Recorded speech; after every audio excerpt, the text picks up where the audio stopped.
Hello बच्चों, good morning. एक बार फिर से आपकी क्लास में आपका स्वागत है। बच्चों, आज हम पढ़ेंगे, हमारा आज का टॉपिक रहेगा विविधता और बहुलता। विविधता और बहुलता।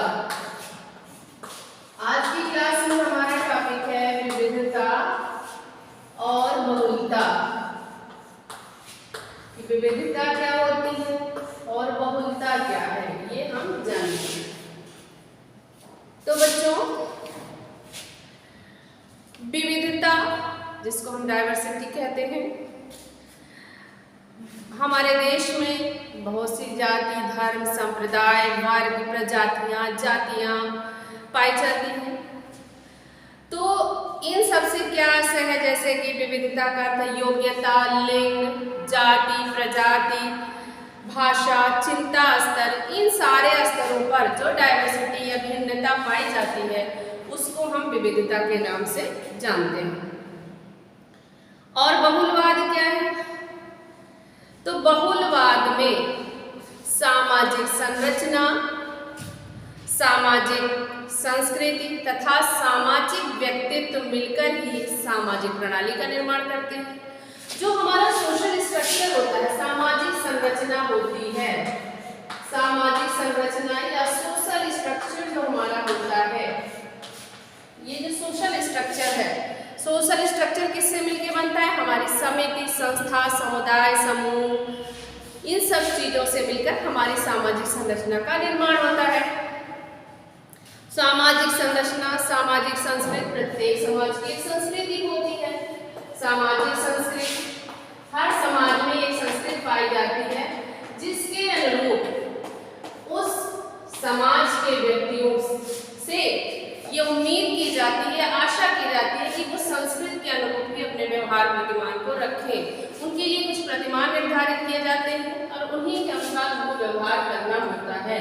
और जो व्यक्ति ऐसा व्यवहार नहीं करता है उन प्रतिमानों के अनुरूप, उन नॉर्म्स के अनुरूप, तो उनको कहा जाता है कि वो अच्छे व्यक्ति नहीं है।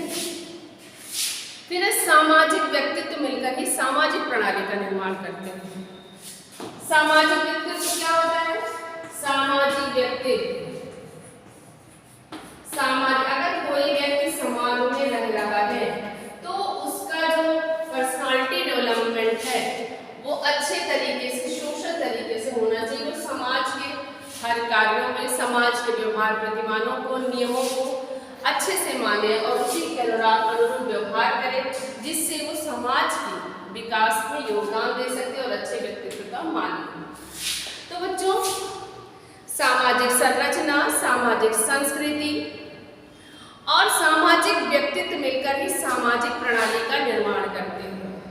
एक जो सोशल सिस्टम बनता है हमारा, जिस समाज में हम रह रहे हैं, जो वहाँ का सिस्टम होता है, इन्हीं तीनों से मिलकर बनता है। सामाजिक संरचना, सामाजिक संस्कृति और सामाजिक व्यक्तित्व। तो जो इनसे मिलकर बनता है, तो भारत में जो सामाजिक प्रणाली प्रचलित है, हमारे भारत में जो सामाजिक प्रणाली प्रचलित है, सामाजिक प्रणाली, तो ये प्रणाली क्या है? ये जो सामाजिक प्रणाली है उसे हम बहुवादी या बहुवाद कहते हैं। ये बहुवादी या बहुवाद, ये बहुवादी या बहुवाद, बहुवादी या बहुवाद। तो हमारी जो सामाजिक प्रणाली है, जो इन सब चीजों से मिलकर बनती है, उसी को हम क्या कहते हैं? बहुवादी या बहुवाद कह सकते हैं। तो इसका मतलब, चूंकि हर समाज की संस्कृति अलग होती है, अंतर होता है, हर व्यक्ति का व्यक्तित्व का विकास अलग अलग तरीके से होता है, और जो उसका जब व्यक्तित्व और संस्कृति अलग होगी तो सामाजिक संरचना भी अलग दिखाई देगी। तो इसी से वहाँ की सामाजिक प्रणाली में भी परिवर्तन होगा। उसकी सामाजिक प्रणाली या उस समाज का सोशल सिस्टम अलग होगा। जितने भी संस्कृति जितनी पाई जाती है, संरचना अलग होगी, व्यक्तित्व का निर्माण भी अलग अलग तरीके से होगा। तो जो ये जितने प्रकार की ये चीजें होंगी, उतनी सामाजिक प्रणाली उतने ही अनेक प्रकार की होगी। तो जो ये अनेक प्रकार हैं, बहुत प्रकार हैं, जो सामाजिक प्रणाली के अनेक प्रकार हैं, इसके द्वारा जो बनता है उसी को हम क्या कहेंगे? बहुवादी या बहुवाद, ठीक, या बहुलवाद भी आप कह सकते हैं। ठीक, ये तो था हमारा बहुलवाद। अब हम विविधताओं को जानेंगे कि विविधता क्या होती है। तो बच्चों, विविधता या डाइवर्सिटी आपने एक शब्द तो बहुत सुना होगा। तो विविधता, हमारा भारत अनेक प्रजाति, धर्म, जाति, जनजाति, अनुसूचित जाति, भाषाएं, संस्कार, राजनैतिक दर्शन, विचारधारा, मान्यता और क्षेत्रों आदि की विविधताओं से युक्त है। तो ये हुआ जितने प्रकार की विविधताएं हमारे देश में पाई जाती हैं। बच्चों, भारत विविधता की दृष्टि से आप देखो तो 6 प्रजातीय समूहों में विभक्त है। भारत जो है 6 प्रजातीय समूह है। भारत में 6 प्रजातीय समूहों में भारत की व्यवस्था विभक्त है, मीन्स बटी हुई है, में विभक्त है।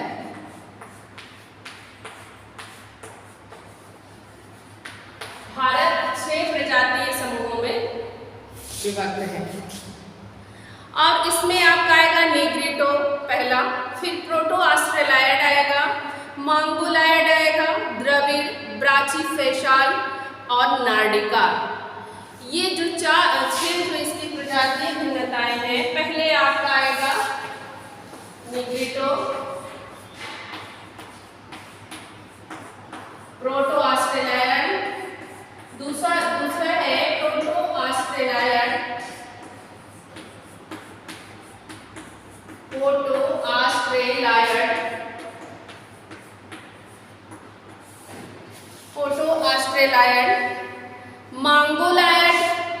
मंगोलायड द्रविड़, तीसरा है आपका मंगोलायड,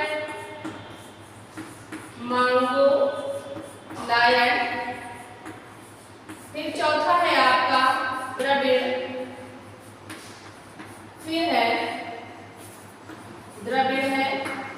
फिर आपका पांचवा कौन सा है? ब्राजीफेशाल, पांचवा है आपका। इसके बाद है आपका नार्डिका और ब्राजीफेशाल, नार्डिका आपका नार्डिका है। फिर इसके बाद आएगा ब्राजीफेशाल,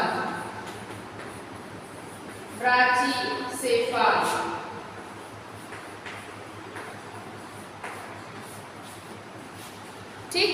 तो बच्चों, ये 4 आपकी जो प्रजातियां हैं वो भारत में 6 पाई जाती हैं।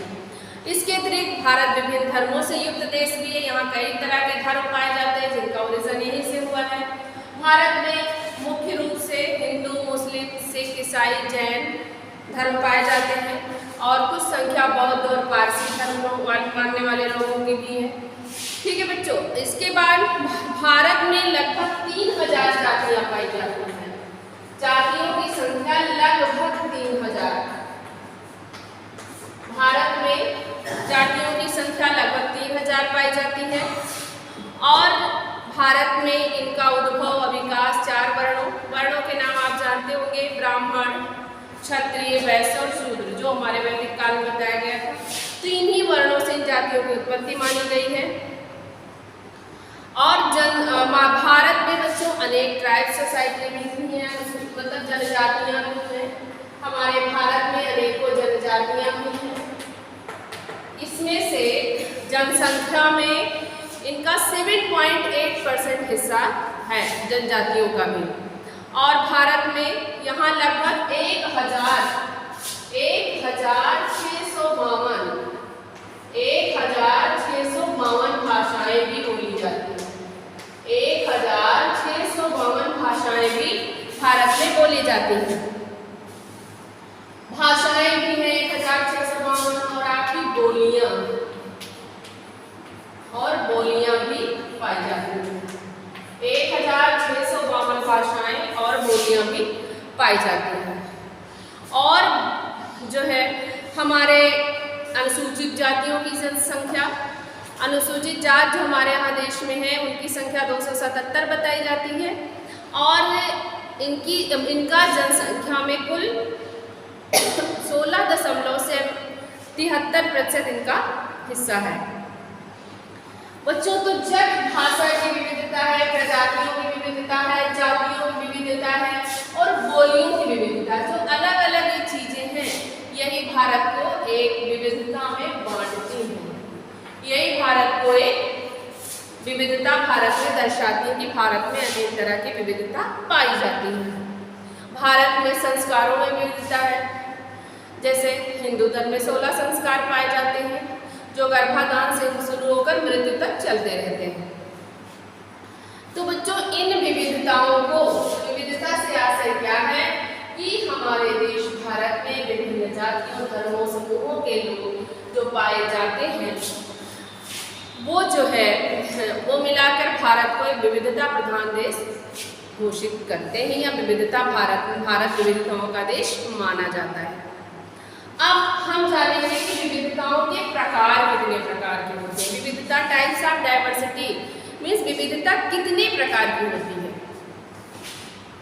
तो बच्चों, पहले रीजनल या जियोग्राफिकल डाइवर्सिटी हम जानेंगे, क्षेत्रीय विविधता। तो क्षेत्रीय विविधता, चूँकि भारत एक बड़ा देश है और हमारे देश में विघटनकारी ताकतें भी क्षेत्र विशेष को लेके पार्टियों का गठन हो जाता है और अपने क्षेत्र विशेष के लिए विशेष मांगे मानने लगते हैं और जिसके कारण देश में कुछ तनाव, मतभेद और संघर्ष पैदा होने लगते हैं। और बच्चों, क्षेत्रीय विविधता में हम अपने क्षेत्र को सांप्रदायिक दंगे, क्षेत्रवाद, क्षेत्रीय स्वायत्तता की मांग, जातिगत लड़ाई झगड़े और हम ये सोच कर भी परेशान हो जाते हैं कि हमारी जनसंख्या के बड़े हिस्से में देशभक्ति का अभाव है और क्षेत्रवाद की भावना उनमें घर कर गई है। तो बच्चों, क्षेत्रवाद, भारत में क्षेत्रवाद भारत की भाषाओं, संस्कृतियों और जनजातीय धर्मों और विविधता के कारण पाया जाता है। और लोग जो है सोचते हैं कि हमारे जो चुनाव होते हैं तो किसी क्षेत्र विशेष में कोई व्यक्ति उस क्षेत्र का विकास करने के लिए अपना वोट बैंक तैयार करता है कि इस क्षेत्र का विकास दुगनी तेजी से होगा। तो ये लोग भी क्षेत्रवाद को बढ़ाने में आग में घी का काम करते हैं। तो इसके कारण भारतीय राज्य हमारे झारखंड के निर्माण में, उत्तराखंड के निर्माण में, छत्तीसगढ़ के निर्माण में भाषा ने कोई प्रमुख भूमिका बच्चों नहीं अदा की, बल्कि जनजातीय पहचान, भाषा, क्षेत्रीय वंचन और पारिस्थितिकी पर आधारित निर्जातीयता ने मिलकर तीव्र क्षेत्रीयता का आधार प्रदान किया। तो बच्चों, जिसके परिणाम स्वरूप नए राज्यों की स्थापना हुई और इस समय 29 राज्य में 2015 में तेलंगाना राज्य का निर्माण हुआ और संघीय इकाइयों 7 इसके बाद जो है ये क्षेत्रीय आधार पर इन राज्यों का निर्माण हुआ, जिसने क्षेत्रवाद के कारण ही अलग होना उचित समझा। क्षेत्रवाद इतना ज़्यादा वहाँ बढ़ गया था कि इस राज्य को अलग करना पड़ा, इस राज्य का निर्माण किया गया। अब क्षेत्रवाद के स्वरूप क्या क्या हो सकते हैं कि क्षेत्रवाद कितने प्रकार का होता है। पहला तो होगा आपका पृथक राज्य की मांग। क्षेत्रवाद अगर आएगा तो उसमें क्या होगा, क्षेत्र विशेष के लिए क्षेत्रवाद में पृथक राज्य की मांग की आप हमको अलग कर दीजिए तो हम जो है अपने राज्य का एक निर्माण करेंगे और उसको सब सुविधाएं देंगे जो आप नहीं दे पाए हैं। और 1956 में राज्य पुनर्गठन आयोग, 1956 में राज्य पुनर्गठन आयोग, राज्य पुनर्गठन आयोग, राज्य पुनर्गठन आयोग का निर्माण किया गया। आयोग के बाद पृथक राज्य की मांग और तेजी से बढ़ने लगी। इसमें धर्म, जाति, भाषा इन सब को लेकर एक अलग राज्य बनाने की मांग जोर पकड़ने लगी। और इसके बाद क्या हुआ, अनेक राज्यों का निर्माण हुआ, जैसे सन 2000 में उत्तराखंड, छत्तीसगढ़ और झारखंड राज्यों का निर्माण किया गया। फिर दूसरी क्षेत्रवाद का दूसरा प्रकार या स्वरूप क्या है? वो कहते हैं संघ से पृथक होने की मांग। बच्चों, क्षेत्रीयता के आंदोलन के प्रबल बनाने में कई राजनीतिक दल जैसे तमिलनाडु के द्रविड़ मुनेत्र कड़गम 1950 में मद्रास राज्य पृथकतावादी आंदोलन को संगठित किया। इसके बाद मास्टर तारा सिंह के नेतृत्व में खालिस्तान, पंजाब में खालिस्तान की मांग, और 1950 से 69 के बीच सिखों और जो है आपके सिखों ने हिंसात्मक आंदोलनों को जन्म दिया, इसलिए कि वो पृथक राज्य की स्थापना चाह रहे थे अपने लिए। तो बच्चों, खालिस्तान आंदोलनों को विदेशों में जो रहने वाले लोग थे उनका भी समर्थन प्राप्त हुआ। तो क्षेत्रवाद की राजनीति ने एक अलगाववाद की राजनीति को बढ़ावा दिया। ठीक, ये तो उसका दूसरा प्रकार था। फिर है अंतर्राज्यीय विवाद और क्षेत्रीयतावाद। बच्चों, संघात्मक शासन के अंतर्गत संघ और राज्यों के बीच की इकाइयों के बीच विभिन्न इकाइयों के बीच मतभेद या वैधानिक संघर्ष होने की संभावना ही रहती है। और जब इस प्रकार के संघर्ष के विवादों का आधार क्या होता है? क्षेत्र विशेष की कुछ मांगें होती हैं, जिसके कारण वहाँ विवाद, मतभेद या लड़ाई झगड़े की स्थिति उत्पन्न हो जाती है। फिर है स्वायत्तता की मांग। क्षेत्रवाद का अगला प्रकार क्या है? तो बच्चों, इसमें ये होता है कि स्वतंत्रता प्राप्ति के बाद जब सरकारें बनी तो उस समय तो राज्यों की स्वायत्तता की मांग कम उठी, लेकिन उसके बाद क्षेत्रीयता के आधार पर जब सरकारें बदलने लगी तो क्षेत्रीयता के आधार पर राज्यों के गठन का प्रस्ताव बहुत तेजी से क्षेत्र के आधार पर या क्षेत्रीयता के आधार पर तेजी से बढ़ने लगा। इसके बाद उत्तर दक्षिण का विभाजन। ये उत्तर दक्षिण के विभाजन में भाषा ने बहुत बड़ी भूमिका निभाई है। भाषा के आधार पर हिंदी और अन्य हिंदी प्रदेशों में क्षेत्रवाद ने बहुत तेजी से कार्य किया और इसके कारण राज्य का भी निर्माण हुआ। तो बच्चों, ये था विविधता क्या है, बहुलवाद क्या है। आज हमने जाना विविधता क्या है, बहुलवाद क्या है, इसके बाद क्षेत्रवाद के स्वरूप क्या है और भारत में कितनी प्रकार की विविधताएं पाई जाती हैं। इसके आगे का टॉपिक हम कल पढ़ेंगे। तब तक के लिए बच्चों इसको आप नोट कर लीजिएगा। कल मिलते हैं फिर। Thank you.